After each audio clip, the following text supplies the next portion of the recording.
Step back into the world of spandex, spotlights, and sensational storytelling with superstar wrestlers.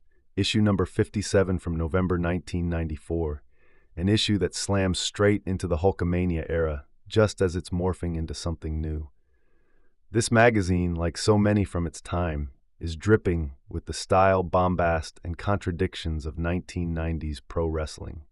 Reverence for legends, promo-style interviews, and wildly kayfabe commentary mixed with sly nods to backstage reality. Front and center, of course, is Hulk Hogan.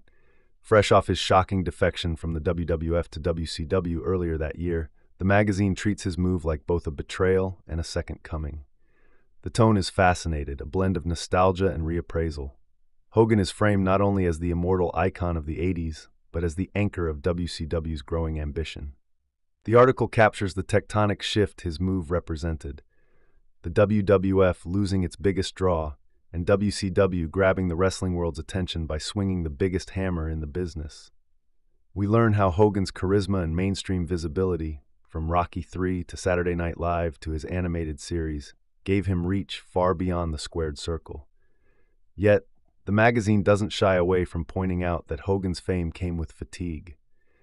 The younger generation, it hints, was beginning to look elsewhere, to the edgier, more athletic stars like Bret Hart or Shawn Michaels. Hogan's presence in WCW is painted as both rejuvenating and uncertain. Could Hulkamania still run wild in the more southern-flavored, work-rate-focused world of World Championship Wrestling? Elsewhere, there's a multi-page spotlight on Shawn Michaels, still very much in his heartbreak kid mode, exuding cockiness and showmanship. The photos are classic HBK. Mirrored sunglasses, confident smirk, hair like a shampoo commercial in a hurricane. But beneath the bravado, the magazine captures his ascent. He's not just a flashy heel anymore, he's main event material. The commentary reflects the fan divide. Some saw Shawn as the future, others dismissed him as too pretty, too arrogant, too unlikable. But love him or hate him, he was undeniable, and the magazine knew it. Bret Hitman Hart gets his due as well, though the tone is different. If Shawn is fire, Bret is ice. The article celebrates his stoicism, his discipline, his excellence of execution. There's no question that Bret is respected here. He's portrayed as the wrestler's wrestler, the technician, the noble workhorse who earned his spot with grit instead of flash. The tension between Hart and Hogan is subtly acknowledged, a cold war of ideologies as much as egos. One of the most intriguing parts of this issue is a feature on WCW's growing roster. With Hogan's arrival, the floodgates opened. Suddenly, names like Macho Man, Randy Savage, and Brutus Beefcake were floating around Turner programming. The magazine speculates on dream matches and faction warfare, while noting WCW's shift in tone, from gritty southern brawling to glossier star-powered spectacle. It's less about comparing match quality, more about branding, and in that arena, Hogan was still king. A surprisingly earnest profile is given to Lex Luger, who by this time was floating in mid-card limbo despite once being positioned as WWF's patriotic golden boy. The magazine hints at Luger's struggle to connect with fans the way Hogan or Bret did. He had the body, the look, even a few solid matches, but the charisma always felt a few notches too low. Still, he's given a respectful write-up with optimism that he could still break through. There's a lighter, cheesier section titled The Grappler's Guide, filled with mini bios and one-liner gimmick blurbs. Think of it as a Pokemon card set for 90s wrestlers.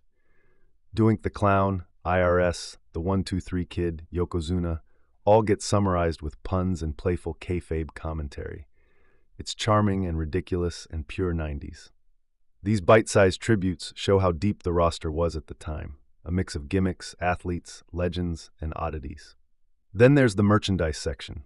Bright red foam fingers, Hulk Rules bandanas, Randy Savage sunglasses, and WWF Hasbro action figures fill the pages. There's an undeniable charm to it.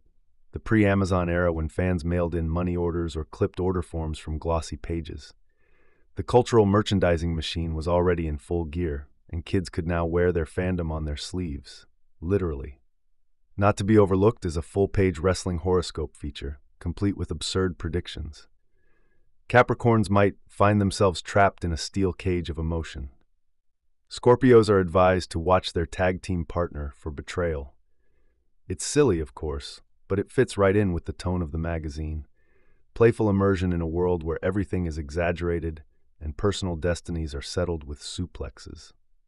The back of the issue features mail-in contests, trivia questions, and call-in hotlines, reminders of how analog fan interaction used to be.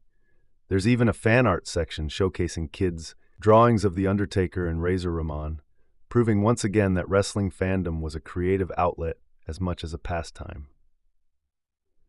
By the time you close the back cover, Superstar Wrestlers number 57 has given you a glossy, bombastic, and slightly chaotic window into the state of pro wrestling in late 1994. Hulk Hogan is both king and exile, Bret Hart is technician and champion, and Shawn Michaels is the wild card ascending faster than anyone expected. WCW is rising, WWF is transitioning, and the fans are living through it all. One screaming headline, one centerfold poster, and one grappler's horoscope at a time.